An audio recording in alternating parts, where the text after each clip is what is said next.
Hi, welcome to Why the Book Wins. My name is Laura, and today's video is part of a series I do where I compare books with their movie adaptations. And through these videos, I discuss why the majority of the time, when it comes to the book versus movie, the book wins. Now, having said that, I enjoy watching movies just as much as I enjoy reading books. Like, I love both. So I do give unbiased reviews of both book and movie, I think, for the most part. I also wanted to let you know that this is available as a podcast. And so these tend to be about 30 minutes long, but especially for ones that go over that, if it just works better for you to listen to it as a podcast, they are available. So just search Why the Book Wins in whatever podcasting platform you use. I will also link to them down below for Spotify and Google Podcast. For Spotify and Apple Podcasts, because those are the ones most people use. So yeah, if you would rather do that, those are available too. And before we get into this video, I do want to say that there will be spoilers for both the book and the movie. So if you plan on reading the book or watching the movie and do not want it spoiled, then go do that first and then come back and watch this video. And I guess that about wraps it up as far as intro stuff. Aside from, I would love it if you subscribe to my channel if you love book-related content, and I share my book collection of vintage books and special edition books like Easton Press and Folio Society and all that stuff. So if you're into books or movies, but definitely I think my channel leans more towards books, but I might get more into movies as time goes on, but for now I'm leaning more towards books. Anyway, if that interests you, you should definitely subscribe to my channel. And yeah, without further ado, let's get right into today's video. Hi, welcome back to the channel. Today we are talking about House of Gucci, and the full name of the book is House of Gucci, A Sensational Story of Murder, Madness, Glamour, and Greed by Sarah Gay Forden, and it was published in 2001. And then the movie is called House of Gucci, directed by Ridley Scott, and it was released in 2021. I was wishing I had something Gucci I could be wearing for this video, but their stuff is crazy expensive, so we'll have to make do with what I've got. Anyway, so onto just a super brief summary. This is, of course, about the Gucci company. Most everybody is aware of the Gucci brand. And the book tells the story of how Gucci started Gucci to begin with.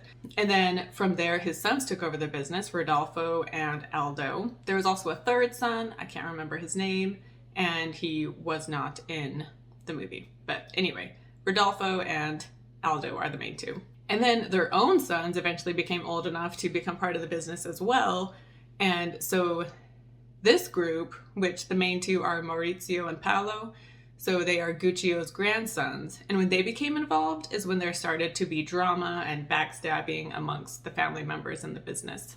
Because when it was the three brothers, Aldo, Rodolfo, and the third one, Aldo was definitely the main one, calling the shots, and the brothers were fine with it because they were like, Aldo knows what he's doing, I support his decisions, and so there was never really any drama there. And then the story continues to have more drama when Maurizio marries a woman named Patrizia Reggiani, and they eventually divorce, and over time Patrizia just forms this obsessive hatred over him, which ultimately culminates in murder. And the movie shows the family drama and the business, but for the most part the focus is definitely on Maurizio and Patrizia, which makes sense because in the book they were two of the more interesting people.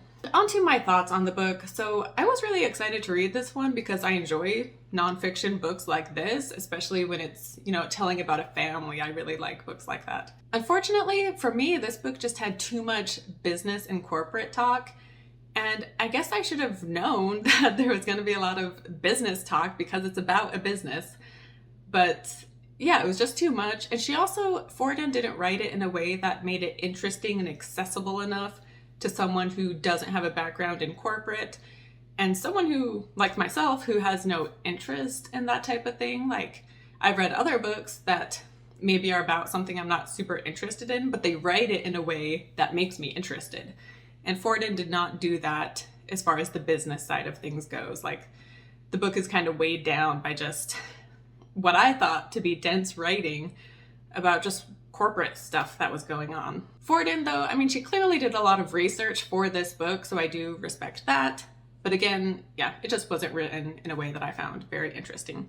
Aside from when the family used business as a way to get back at each other, that did help make that side a bit more interesting. But for the most part, the parts I enjoyed the most were when they were just talking about the individuals and the family dynamics and the relationships. And so even though it had that, which helped it keep it somewhat interesting, and she also starts the book talking about Maurizio being killed, and then she doesn't mention it again until, you know, it happens over time. And so you have that where you want to know the details of this murder, so that helps you stay interested. But even so, honestly, if it wasn't for this podcast where I'm covering it with the movie, I probably would not have finished this book. And thank goodness for audiobooks, because I started out reading this, but eventually switched to just listening to it on audio because, I just had a hard time really getting into it. And onto the movie.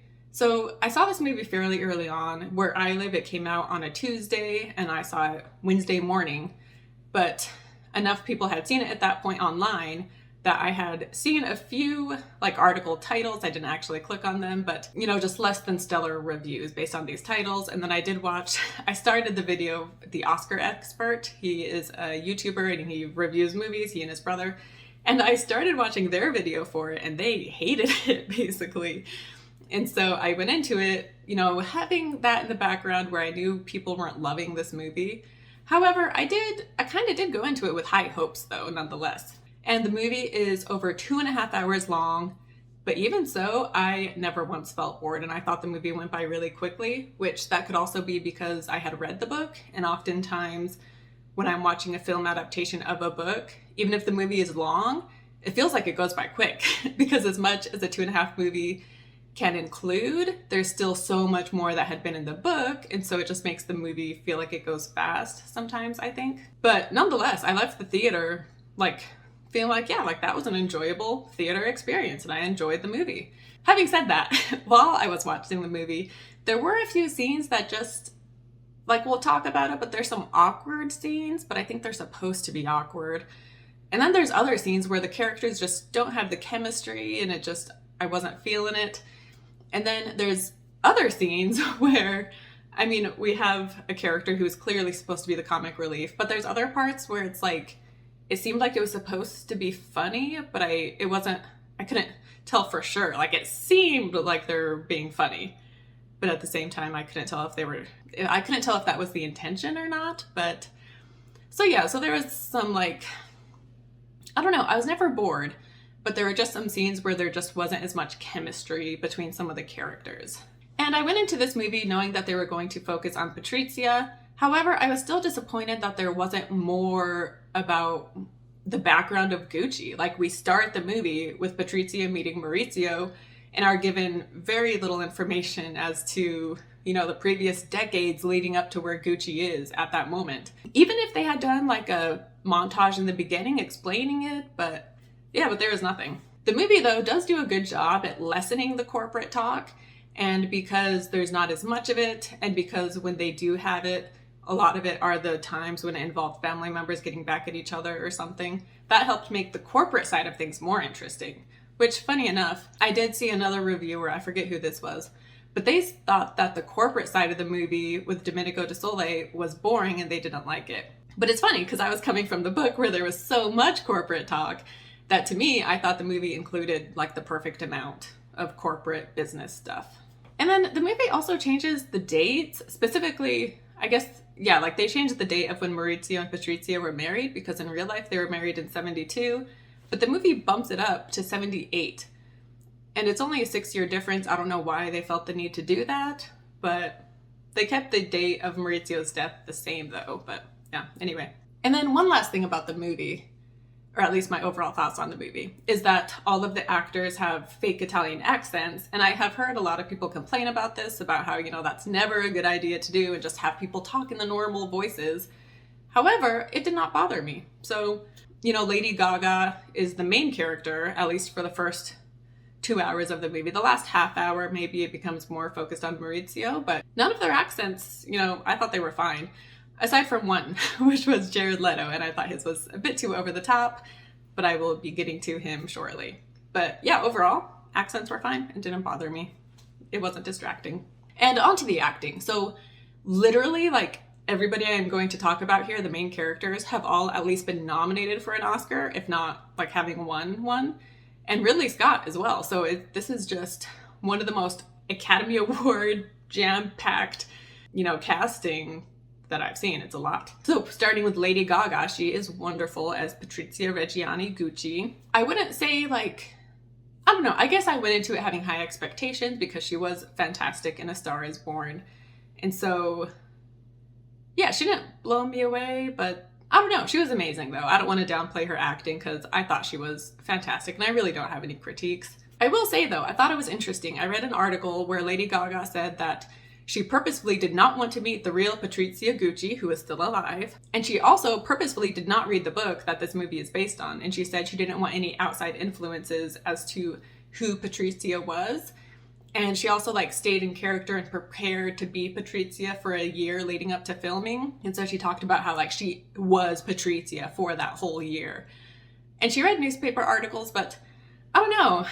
I mean, it worked because she's good in this. And she is playing a fictionalized portrayal of a real person. But I still think if you're playing a real person, you should probably meet them, right? If they're down to have a meeting, then I would think that's what you should do as an actor. But I don't know. I'm not an actor, so who am I to say what should or shouldn't be done? And yeah, Gaga is great in this.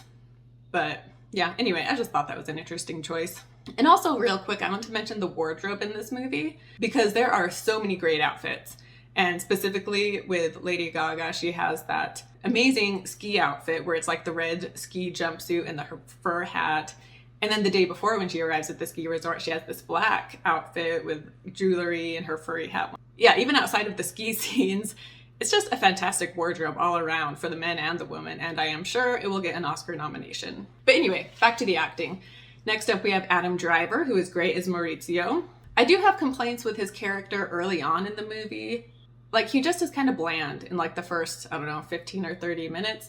And I know his character was supposed to come off as naive and shy, but to me, I just found it boring. And so I was glad when his character kind of evolves and he gets more interesting. But yeah, Maurizio, he has quite the character arc where he goes from being, naive to selfish to by the end, he is at peace with himself. There's the scene where, he's drinking the coffee and he smiles to himself, and then he's riding his bike with his arms out. And so, yeah, it just seems like he's come to a good place. And then Al Pacino plays Aldo, who is Paolo's dad. And I thought he was great. He's a great casting choice for Aldo. I don't know, there is one scene with him that I loved, and we will get to later.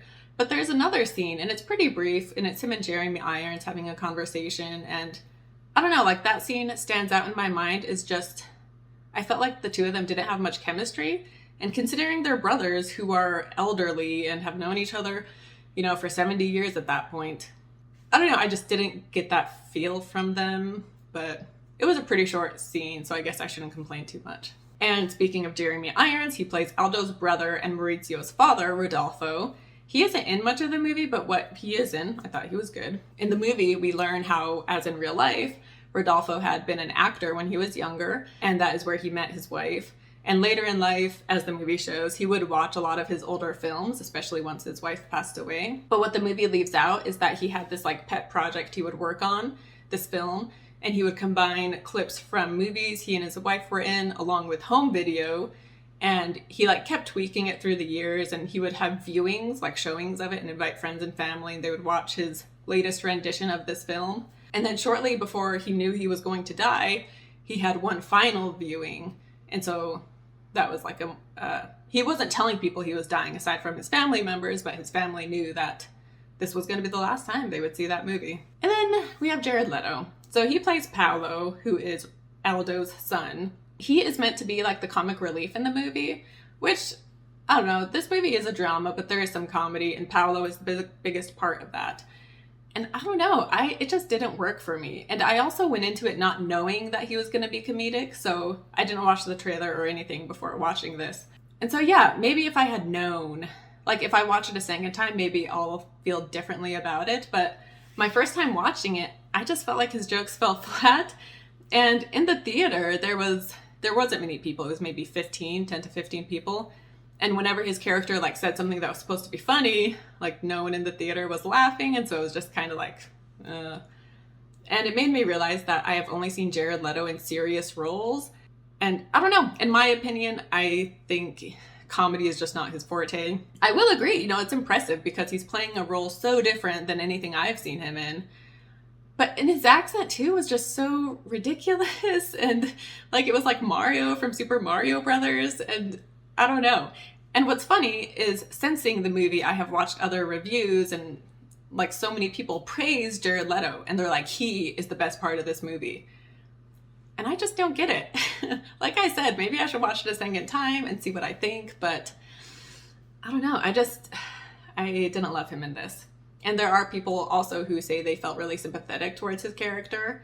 But again, maybe because I read the book and I knew things weren't going to work out for him the way he was wanting, I didn't feel as bad for him, or yeah, I don't know.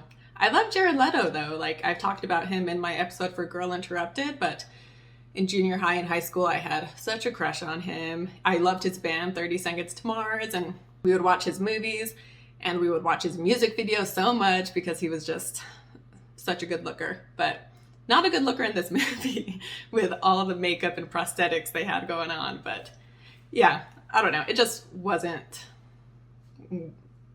feeling his character in this. Anyway, on to Salma Hayek. She is in the fairly small role of Pina, who is Patrizia's friend and psychic, and later her accomplice in hiring people to murder Maurizio. And in real life, Patrizia really was into all the psychic stuff, as they say, and we even learn about how Maurizio and Patrizia buy a yacht, and they rename the yacht, and that is bad luck apparently if you rename a yacht. And so they felt like there was like a bad spirit on the boat, and so they had a psychic, maybe it was Pina, who came aboard the ship and like cast out the spirits, and yeah, and she was into like the horoscope type stuff, all of that, tarot cards. Also, a side note, Salma Hayek in real life is married to the CEO of the company that currently owns Gucci. So he's basically like the Gucci CEO. So that's pretty cool. So on to the differences between the movie and real life. I will start at the beginning of the movie with the early years and Patrizia and Maurizio's relationship. And so as I said, the movie starts when Patrizia meets Maurizio at this like epileptic seizure inducing dance party. So be warned, there are 2 scenes in this movie that are very like flashy. So if you have epilepsy, I would think that would be bad. But anyway, in the movie, Maurizio, like I said, he's just very bland in that first section, and he just seems very aloof and is not catching the signals Patrizia is trying to give him as far as the fact that she's interested. However, the scene where she hears his name, like Gaga, is great in that part because you can just see the wheels turning when she hears he's a Gucci. But yeah, in the movie, she stalks him and like arranges a meet cute so that they can run into each other, and then she like awkwardly asks him if he's gonna ask her on a date, and yeah, so she's definitely the pursuer in the movie. Whereas in real life, they did meet at a party, and Maurizio had seen her, and he was asking a friend, like, whoa, like, who's that? And he definitely pursued her. And she, of course, like, she knew he was a Gucci because, she had her radars out for eligible bachelors. But yeah, and so she was definitely interested. But the movie made it seem like she was the pursuer and Maurizio was just kind of letting it happen, whereas in the book, Maurizio was very interested and he definitely pursued her. And then as the movie shows, Rodolfo disowns Maurizio when he like won't leave Patrizia. And so Maurizio moves out of Rodolfo's house and moves in with Patrizia's family, and he finishes his law degree, which, by the way, he's like the only Gucci to actually go to college. And Aldo would like kind of belittle him for that, even though it's like going to college is a good thing. So why are you trying to make him? Yeah. Anyway, so he works for Patrizia's dad while he's finishing his law degree. And during that time, the dad had Patrizia go away to school as well, I believe, for a year. And he was like, if you guys still want to be married after being away from each other for a year, then you can get married. And of course, separation only makes the heart grow fonder. So after the year, they are more in love than ever, and they get married at a wedding where no Guccis are present. Although Maurizio did have friends there, but there were just no family members. After Maurizio moves out of Rodolfo's house in the movie, this is when Adam Driver's character starts to be much more interesting, because like I said, he's just so bland in the beginning part, but when he starts working for Maurizio's dad, he's, having fun with the other truckers, and he just is shown to be such a likable guy. So he definitely got more interesting once that happened. And then in real life, soon after they got married, they do go to New York because Aldo invites them to New York, which the movie shows. And Patrizia made a good impression on Aldo. It did take some time, so the movie shows them having one daughter, Alessandra, but in real life they had two, Alessandra and Allegra. And I believe it was sometime after the second daughter was born that Aldo, he talks to Rodolfo and he's like, Patrizia seems to really love Maurizio and she's a good mom, you guys need to fix this. And Patrizia also encourages Maurizio to fix his family relationships, which, yeah, she's doing it out of selfishness because what's the point of being married to a Gucci if you aren't part of the Gucci family and the empire? So that's why, she got good with Aldo and why she encouraged him to make good with Rodolfo again. So even though she didn't have the best intentions, she was encouraging him to, make up with his family. And the movie does show that. But then as far as Patrizia playing a part in the business, in the book, she would definitely make suggestions to Maurizio, and it does seem like she would kind of boss him around. However, I don't think she was involved in the business as much as the movie shows. And there's one scene that is definitely different from real life, and that is when Patrizia finds that there are Gucci counterfeits being sold, and she shows Maurizio, and he doesn't seem to care. And then she shows Aldo, and he also doesn't seem to care. And then he tells her basically that this isn't, women aren't part of this business, and it's, it's not a place for her, essentially. As far as the sexist idea that business isn't a woman's place, that was never said to Patrizia. But in fact, Gucci, the guy who started it all, he did believe that business was not a woman's place. And along with his sons, he had a daughter named Grimalda. And at one point, Guccio was going to go bankrupt and he didn't have the money to continue Gucci. And Grimalda's husband lent him the money to stay afloat, and then obviously they're successful. However, when Guccio died, he split the company up between his sons, and he did not give Grimalda any shares of the company, even though her husband helped save the business. But Guccio felt that, it just wasn't a woman's place, and so her daughter, therefore, his daughter didn't deserve part of the company because she was a woman. So it's messed up, but yeah, back to the counterfeits. So Patrizia, in real life, she had no part in the counterfeiting, whatever. But Aldo, he did know that there were all these counterfeits being made, and he did care, and he filed lawsuit after lawsuit trying to get these people to stop. So the movie makes it seem like he doesn't care, but that was not the case in real life. And then, yeah, so Rodolfo's wife died when Maurizio was still fairly young. And so this in turn made Rodolfo just a more controlling parent, and he didn't give Maurizio much freedom, and he also wouldn't give him much pocket money either, and Maurizio would have to ask his dad's chauffeur for money when he wanted to take a girl on a date or something. And then when he married Patrizia, she could be kind of controlling and manipulative, and so when he leaves her is when he feels like he's finally free to be his own man, which again, the movie does show this. But the movie shows them making up with Rodolfo after the birth of their daughter, which like I said, in real life it was after the birth, but it was two daughters. Two, not one. Anyway, and they make it seem like they make amends with him right before he dies, but in real life they had a good chunk of time before he died, I believe. And another thing with the business is when he dies, he leaves his 50% share to Maurizio, but he forgot to sign the paper giving the shares to him. And so the movie insinuates that Patrizia has the idea to forge the signature. And in real life, this was a problem where a woman who worked for Gucci claimed that they wanted her to forge the signature on this document.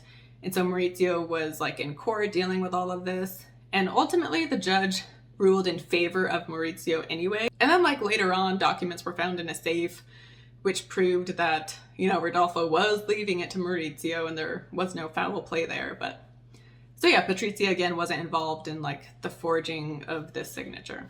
And then to talk about Paolo. So Aldo had 3 sons, but 2 of them aren't talked about much in the book. So Paolo is the biggest one. And the movie gets rid of the other 2 and they act like Paolo is Aldo's only son. But, Paolo is the one that has all the drama. So it makes sense that they got rid of the other 2. And so the movie shows how Paolo wanted to start his own design brand company, and he calls it, in real life, he called it Paolo by Gucci or something like that. In the movie, Patrizia is part of this at this point, and she kind of manipulates Paolo and gets him, they kind of trick him, and he eventually has to stop. In real life, Paolo did start his own design company, and it did cause issues. However, Like Patrizia and Maurizio weren't even part of it at that point, and that was like between Rodolfo, Aldo, and Paolo. And so the movie makes Patrizia part of that and the brain behind getting him to manipulating him, essentially. But so that wasn't the case in real life. And yeah, so Paolo is the comedic relief in this, and he is also just shown to be pretty dumb. Which, yeah, I don't know. I don't know if he was that dumb and like an idiot in real life. So I don't know the accuracy of that, but he definitely was kind of the black sheep of the family and wanting, to do his thing, but nobody wanted him to do his thing. And eventually he was bought out. Maurizio bought him out, as the movie shows.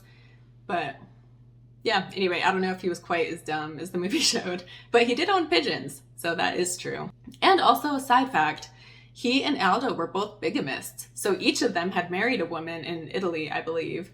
And then at another point, they moved to a different country. Like Aldo, it was in America, he met another woman. And he wanted to marry her, but he couldn't get a divorce from his first wife. And so he just married her in this other country, acting like he didn't have a wife back home. And then Paolo does the same thing. So like father, like son, they were both bigamists. And then onto Aldo. So the movie shows Paolo, Maurizio, and Patrizia turning against Aldo because they turn him in for his tax evasion and embezzling. And so he ends up spending a year and a day in jail. And this did happen in real life, although I don't think Maurizio and Patrizia were involved with that at all. It was Paolo's way of getting back at Aldo because of just the whole, Paolo starting his own design company and just all this feuding between them. So if I recall, I believe it was only Paolo involved in that. However, Domenico de Sole, the lawyer, he kept telling Aldo he needed to pay his taxes.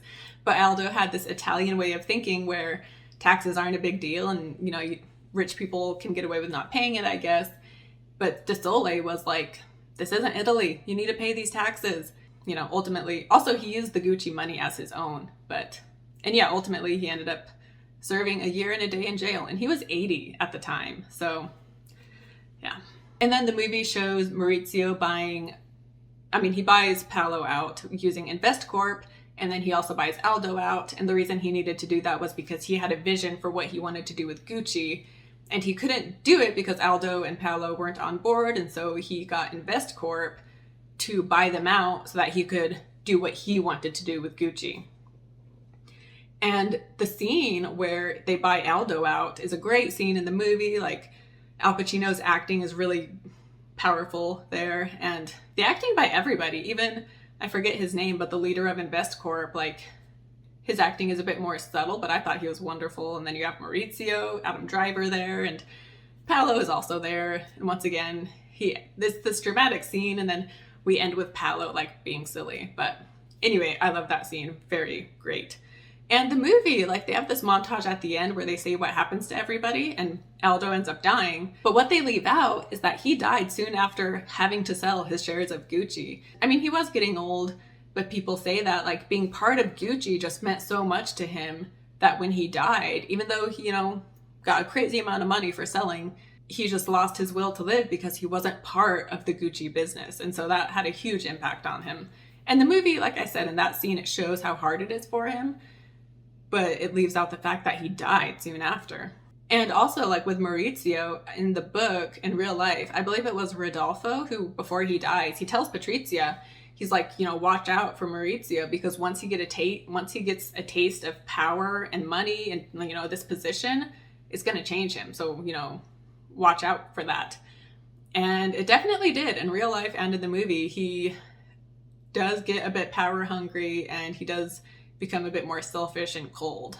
But on to Domenico de Sole. I did want to talk about him briefly. So he was a lawyer that was brought in real life. He was brought in for some reason, I forget why. And they were in a meeting with the Guccis, and Aldo interrupted de Sole, and de Sole tells him, like, I'm talking, like, sit down, let me finish. And Rodolfo was so impressed to see someone stand up to Aldo that after the meeting, he went up and hired de Sole for his personal lawyer.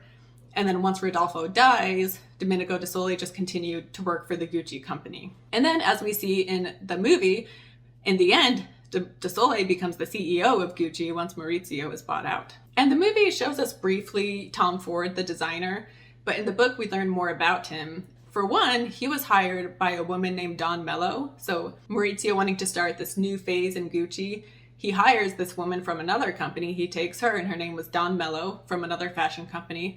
And then Don Mello hires Tom Ford. And so with Don Mello and Tom Ford, they really started to change Gucci and make it relevant again. And then eventually Mello goes to another company. And so when Maurizio is bought out, it's like De Sole and Tom Ford. And the two of them had a really great working relationship, and they really gave each other the freedom they needed. And they both trusted each other. And yeah, with Maurizio, like he like squeezed out all the other Gucci's, but then he himself, even though he had a vision for like bringing Gucci back up into the world and being something people talked about and that celebrities wore, he did like spearhead that. However, he wasn't a great manager, in large part because he wasn't a good communicator. Like he hires Don Mello, but then when he sends her to Italy to, you know, the company base or whatever, he doesn't tell anybody that she's showing up. So then she's just kind of there. And then he eventually arrives and, you know, tries to fix things. But yeah, so not a great communicator. And there was that chauffeur he would borrow money from. He would often like use the chauffeur to like tell people what he wanted them to tell. And the movie shows this in the scene when he's buying Aldo out. And there's another scene with Patrizia where he just like has a messenger tell the news that he doesn't want to talk to the person, you know, himself, and he uses a go-between. So that was the case in real life at times, and the movie does show that. And yeah, I think the movie did a good job at showing Maurizio and Patrizia in a realistic light. Like it doesn't paint either one as being perfect. They both had their parts they played. But of course, Patrizia is the one who ends up having Maurizio killed. So if anything, she is more of the villain since she resorts to murder. Although, I don't know, there was another reviewer. Once again, I forget who this was. I watched reviews for this from the Oscar expert, Movies and Munchies, and Austin Burke. So I think it was one of those three. But they said how they felt like the movie didn't show enough to convey why Patrizia hated Maurizio so much that she wanted him murdered. And it was just kind of like why? And there is like a huge part in real life that happened that I think the movie should have included to help convey this. And that is the fact that she got a tumor. And so it was sometime after their separation, there was just, you know, drama between the two of them. And then she gets a tumor and she blames him for it, being like, you're stressing me out so much, you gave me a tumor. And so she ends up having this like life or death surgery, and the family didn't know if she would come out of it alive. Maurizio doesn't even bother coming to the hospital to support his daughters and his ex-wife, the mother of his daughters. And then when she is recovering from this surgery, they ask if he can help watch the girls while she's in recovery. And Maurizio says that he's too busy with work and he wouldn't be able to do it. Like, he can have them come over Sunday afternoon, but that would be it. I mean, that was a huge part in the book where it's like really? And it was after this whole tumor thing that she starts leaving him these scathing messages, which the movie shows, but they left out, you know, what led up to that. And the movie also shows them, you know, in Switzerland on that ski trip for Christmas. And in the book, Patrizia, at that time, you know, this was before they separated, at that time their marriage was a little rocky, and so she had high hopes that this Christmas trip was really going to fix the relationship. However, it does not. And in the book, in real life, he gave her a vintage watch for Christmas, which seems fine on the surface, except for the fact that he knew Patrizia hates vintage jewelry. In the movie, they had him give her a Bloomingdale's gift card, which I think is an even lower blow. But yeah, and then in the movie, the day after Christmas or sometime, he has Patrizia and the daughter taken away, and that's like their separation. In real life, though, I think Maurizio left, and then he just didn't come back. And then another thing that also kind of makes sense for why Patrizia had these strong emotions is that she was actually diagnosed with the personality disorder of being a narcissist. And so they say that once Maurizio left her and all this that happened afterwards, it just really flared up in her. And so that's another reason why she just, you know, had this obsessive hatred and just had these just different things she did. Reasons behind her actions was because she was dealing with this personality disorder. And then also the movie left out that Patrizia, along with leaving him messages, she even like went on TV and like trashed his name on this TV show she went on. So yeah, she did a lot to get back at him and was very over the top and extreme. So with the movie, like after Maurizio is bought out of the company, which is also a great scene, after that, like, we just go to the murder, and then once he's hurried and killed, the movie just kind of ends. And that surprised me. Like, I thought there would be more, like, for what happened after the murder of Maurizio. But yeah, we don't see the trial at all, and we don't see how Patrizia was caught, which, by the way, so Patrizia and Pina hire these two hitmen to kill Maurizio. And then Patrizia moves into Maurizio's wonderful, lavish apartment, and she has Paola, Maurizio's new girlfriend, kicked out, as the movie shows. Maurizio and Paolo weren't married, and so his next of kin gets all of his possessions, which is Alessandra and Allegra.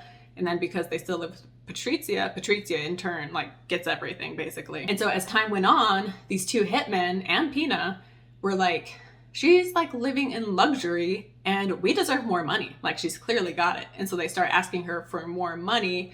And it's like this later follow-up drama with the money that leads to all of them being caught. But yeah, throughout the trial, Patrizia never admits to being behind it, though she does admit that she clearly hated Maurizio. But ultimately, they are all sailed to jail. The guy who did the killing got a life sentence, and the rest of them got, 25 to 30 years in jail. And the day that she was convicted, a Gucci store put these diamond-studded handcuffs in the window, and they claimed it was unrelated. But I was kind of hoping the movie would have that scene, because I thought it was kind of funny. But yeah, Patrizia, when she was in jail, she had the option to get out early on a work order, but she is quoted as saying that she's never worked a day in her life and she's not about to start now. And so she chose to stay in jail longer. And she was released in 2016 after serving 18 years of her 29-year sentence, I believe it was. And yeah, and she's still alive today. And now, in the end, book or movie. So this is one case where when it comes to the book or movie, the movie actually wins here. The book, it just dragged too much for my taste and just too much business talk. If it wasn't for all of that, I would have enjoyed it more. I did enjoy like the side tangents it went on about these other people like Don Mello, who I've mentioned, or Tom Ford, or Domenico de Sole, and so I enjoyed hearing their background. But it was just specifically the business stuff.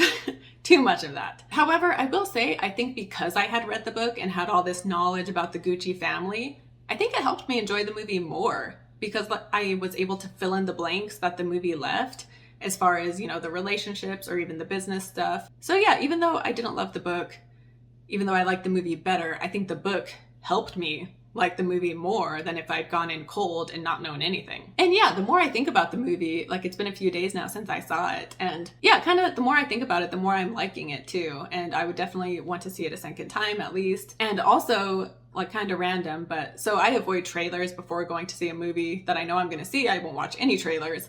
And so I watched the trailer afterwards when I got home. And this movie has an awesome trailer, so highly recommend checking that out. But yeah, so the movie wins here. I definitely found it much more enjoyable and I didn't get bored. And yeah, I mean, they don't stick to the truth, but how many movies based on a true story stick to the truth that much? Everything is embellished for the most part. So that is House of Gucci. I hope you guys enjoyed this and found it interesting to learn the truth behind the Gucci family.